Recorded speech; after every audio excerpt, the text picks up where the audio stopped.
earlier talking about some of the changes that Kellen Moore brings to that offense, a little bit more shifting, motioning. You see the Eagles now out on the field at practice. I'll be interested to see even what Saquon Barkley's out there doing. But when you think about the changes that will happen with Kellen Moore, how does that help Jalen Hurts? Well, I think it starts with that group that we're staring at the screen right now. This offensive line, 2 years ago when they went to the Super Bowl, was by far the best unit in the league, and they were dominant. And there was a drop-off last year. Now, I'm not sitting here saying that they became bad, but they did not control and dominate the line of scrimmage like they had the previous year. So that has a butterfly effect. Number one, they weren't nearly as good handling the blitz as an offense, because when your offensive line isn't performing at a high level, teams are going to blitz you. Number two, Jalen Hurts at quarterback, he started to look at the pocket more than he did that previous MVP type of campaign season that he had in 22, because the unit wasn't good enough. And I want to see, can Jeff Stoutland, who's their offensive line coach, get that group back to playing to the level and the dominant standard that they had set, even without Jason Kelce. And then with the addition of Kellen Moore, the most interesting thing in that combination for me is Jalen Hurts is not Jalen Hurts unless you're running him. Kellen Moore does not have a past of running the quarterback. Dak Prescott in Dallas, he didn't do it that much. Justin Herbert with the Chargers, he didn't do it that much. But it also helps when you can an offensive line. So can that group get back? And then can Kellen Moore figure out the really good balance level of Jalen Hurts as a running quarterback threat-wise and still developing as that passer? Last season, Philadelphia ranked last in overall use of motion and motion at the snap. The Chargers, under Kellen Moore as offensive coordinator, ranked top 10 in both of those areas, Lou. Yeah, I mean, look, we know that the coordinator changes are going to really be where this season really hinges for this football team and their ability to really get the most out of what is pretty much ultimately 1 through 53 going to be a pretty damn strong roster. Yeah. Okay? I mean, that's obvious, right?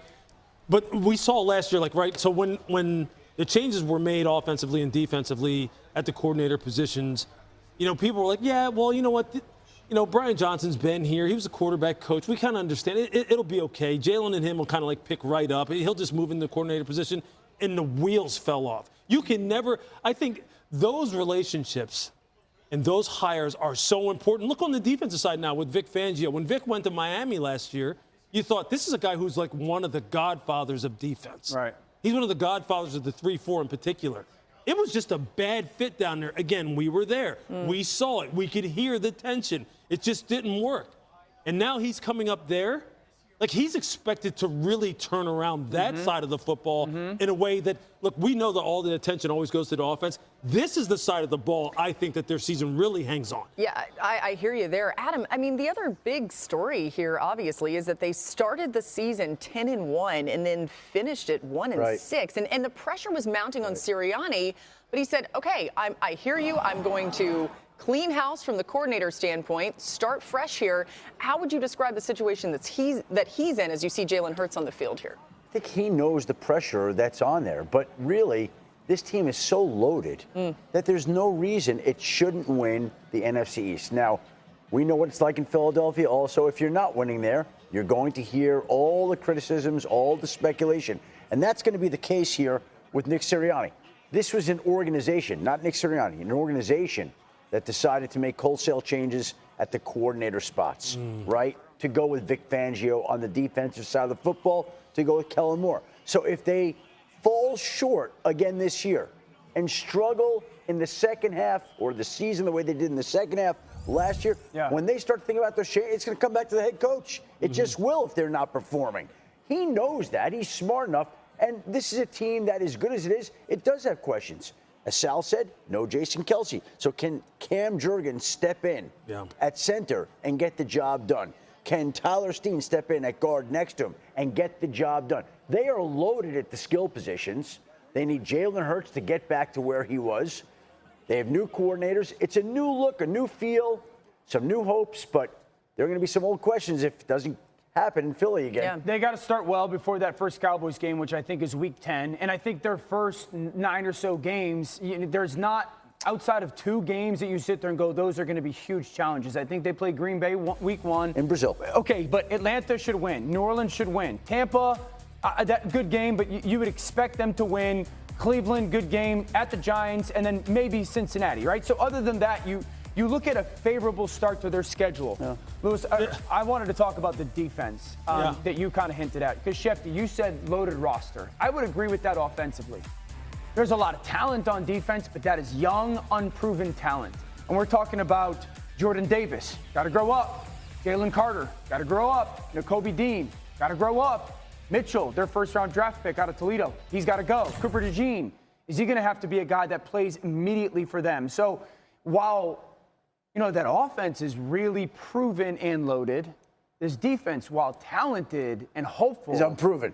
He's still young and unproven. See, that's why, like, those games, that first month of the season before that early bye, those are toss-ups for me, man. Because you know how the first month. You know how the first month of the season is. It's like an extended training camp, right? And you're having new coordinators. And look, we understand. Everybody respects Vic Fangio. We get all that.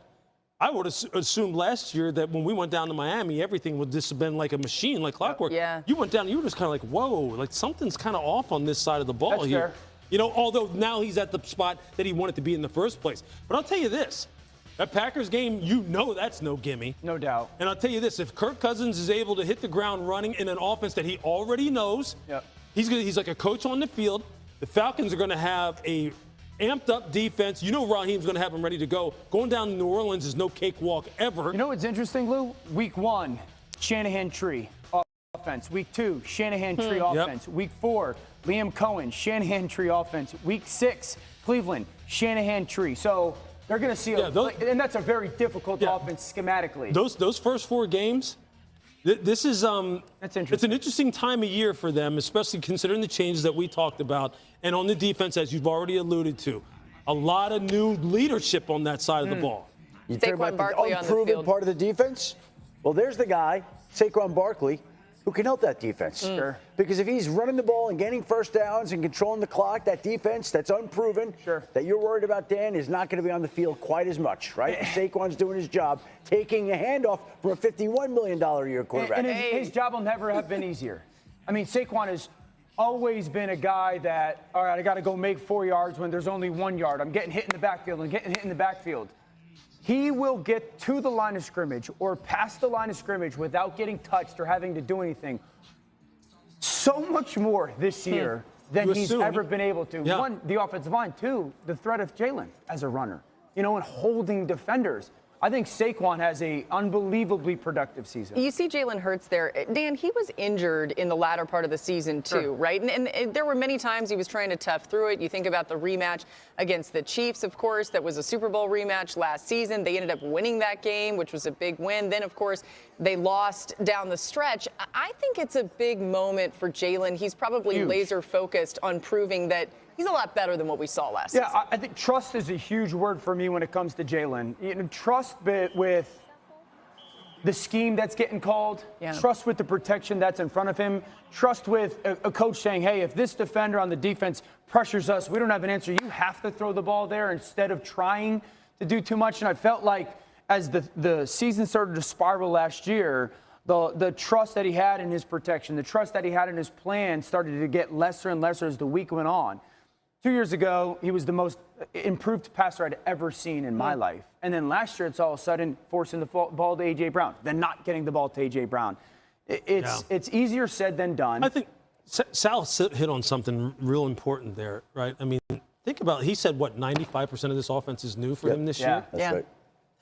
That's a lot. Well, Jalen brought this up the other day. He's had 8 different coordinators in the last 10 seasons. Yeah, which is another reason why I'm saying, like, that first quarter of the season. Going back to Alabama. Like, Kellen Moore, man, like, your teaching ability is paramount here. And see, these are all the things that are behind the scenes. Because all we're going to talk about is Jalen Hurts getting to his progressions quick? Is he getting the ball out of his hands quick? And there's so many other things that you know personally that go on between one play ends and the next play starts, going all the way back toward the week, how the stuff is being put in, how it's being taught, how it's being repped, how it's being corrected. Like, we're assuming all this is going to be very seamless. There's so many changes, though, with the roster that has so much physical talent. We can't just assume that this team already has the East on lock. We just can't assume that. Yeah, that's fair. Like, I think that first month, there's going to be some growing pains, man, and there are some games right there that are hairy, where teams are going to be going, hey, man, we're not relinquishing anything to you guys. This is the start of this season is, and I mean, Adam alluded to this too. You come out of the gates looking shaky in Philly. Oh boy. What's the identity of Philly? That's right. Again, we continue to go back to certainly the start of last year and that Super Bowl year. They had the best lines of scrimmage by far out of anybody in the NFL. Their offensive line was so dominant. Their defensive line historically was getting sacks at just this incredible rate. You couldn't run the football on them, and then those guys hunted. Mm-hmm. And now it's a little bit of trying to figure out. And I think, Lewis, you bringing up the point of the start of the season is totally interesting because you see we don't six know. there. That's Devontae Smith. Yep. Go ahead, guys. But we know they've got talent on the perimeter. I just don't know who they're going to be in October and November. And who on the defensive side? Who's that dude? Who's that dude when the team is driving the ball It was down Fletcher your throat? Cox, right? He's not there anymore, right? So, Brandon, is it going to be you? I mean, Brandon Graham's not going to be out there every snap, right? He's just not an every down dude out there anymore. He's Devin the White, older statesman, exactly. and everybody's much younger. Seriously, Devin White, are you going to step up? Yeah. I mean, Chauncey Gardner-Johnson, are you going to step up? Who's it going to be? For Fletcher Cox, no Hassan Reddick. He was traded to the Jets. Yep. So now you're counting on Bryce Huff to step in there and produce the way that he did. And again, there's a lot of questions on the quarterbacks. We'll show the quarterbacks here. It comes back to here's the thing. If Jalen Hurts goes back to the way he was playing in 2022, I don't care about any of these defensive questions. I don't care about what happens with the offense. If he's playing the way he did in 2022, No, she said. You better care about some of these other questions. Yes. Well, he can't do. he's going to cover up a lot if he's playing at that MVP level again.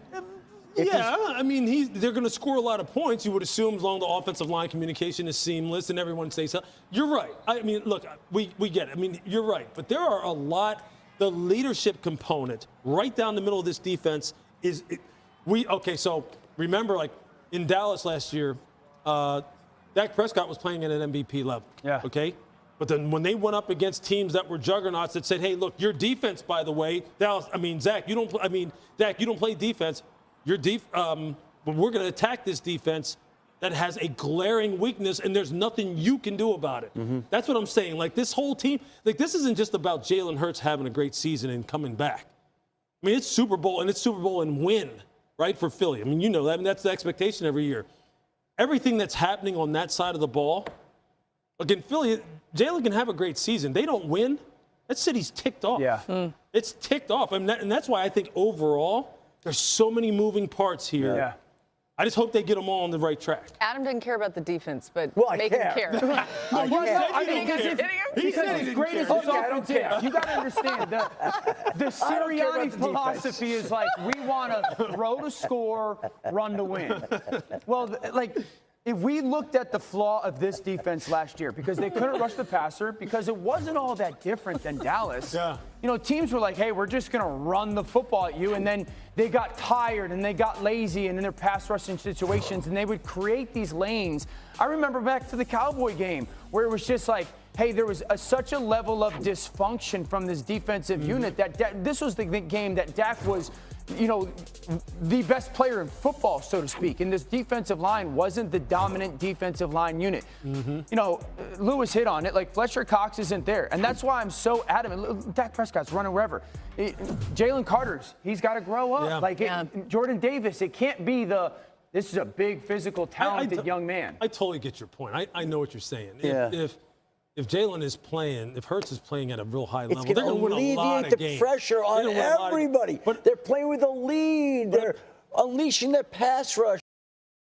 But I mean, last year, what crystallizes this for me, don't forget the image of the Packers and what they did to Dallas down in Dallas. Yep. Like, it was embarrassing. And I don't care what quarterback you had. You weren't going to win that game with that defense being exposed like that. And, I love Vic Fangio. I love the old school, very straightforward, cold, dry. I was coached by guys like that. I don't mind. He's got to strike those relationships, because in Miami it wasn't there. Yeah, it's different now with this era of players, right? I mean, especially with a younger defense. I mean, we said it before too. The key draft picks.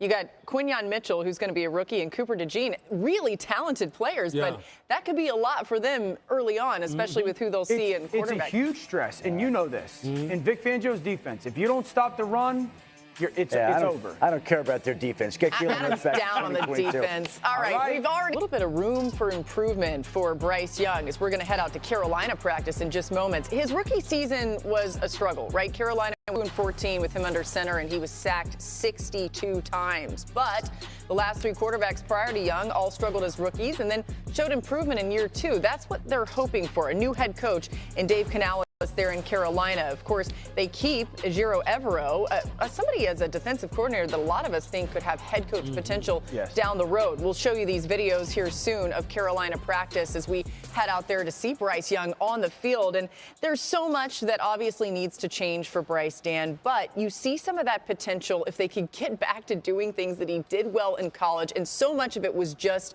between the ears, that decision making that he really can shine in. Yeah, I mean, that was his superpower coming out, is just the ability to think so quickly about what the answers to the problems that the defense was presenting him. You know, we started the show talking about really Jordan Love and Tua. Yeah. And the Miami model has got to be the one that you get this all he believes in the young player. Dave Canales has got a great track record of what he was a part of in Seattle, you know, with the rebuild of Geno, but even more so what he did for Baker Mayfield last year. I think